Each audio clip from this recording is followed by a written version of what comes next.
আজকে আপনাদের সাথে শেয়ার করব আমাদের ময়মনসিংহ অঞ্চলের ঐতিহ্যবাহী মাসকলাইয়ের ডাল রান্না করা। আমরা কিন্তু মাসকলাইয়ের ডালটা এভাবেই রান্না করে থাকি। জানি না কোন কোন অঞ্চলে কিভাবে রান্না করে।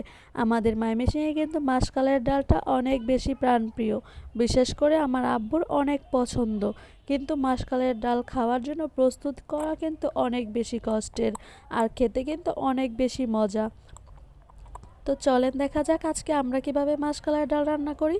আমরা ফার্স্টে এখানে ভেঙে নিয়েছি, তারপরে কিন্তু সিদ্ধ করে নিছি। আর সিদ্ধ করা পানিটা কিন্তু আমরা ফালাই দেই নাই, সে সিদ্ধ করা পানিটাতে আমরা কিছু কাঁচামরিচ, লবণ আর হলো মরিচের গুঁড়া দিয়ে নিছি। আর সেটা চুলায় জাল করতে দিয়ে দিছি। আর পাশ থেকে দেখতেই পাচ্ছেন ডালগুলো কিন্তু আমরা বেটে নিছি। আর সাথে সাথে এখানে সামান্য পরিমাণ জিরাও বেটে নিব। আমার মা বলে মাসকলাইয়ের ডাল নাকি ভাজার পর কখনো ধুতে হয় না, ভাজার আগেই সুন্দর করে পরিষ্কার করে নিতে হয়। ভাজার পর ধুইলে নাকি সেই মাসকলাইয়ের গ্রানটা থাকে না।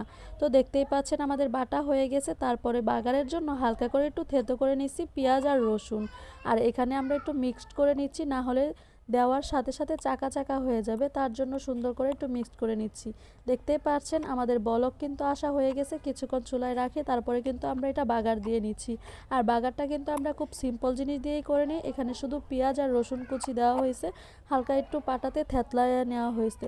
তো এভাবেই কিন্তু আমাদের এলাকায় মাসকলাইয়ের ডাল রান্না করা হয়। তো ভিডিও কেমন লাগলো, যদি কোনো অংশ এরটুকু ভালো লাগে তাহলে অবশ্যই লাইক কমেন্ট করবেন প্লিজ।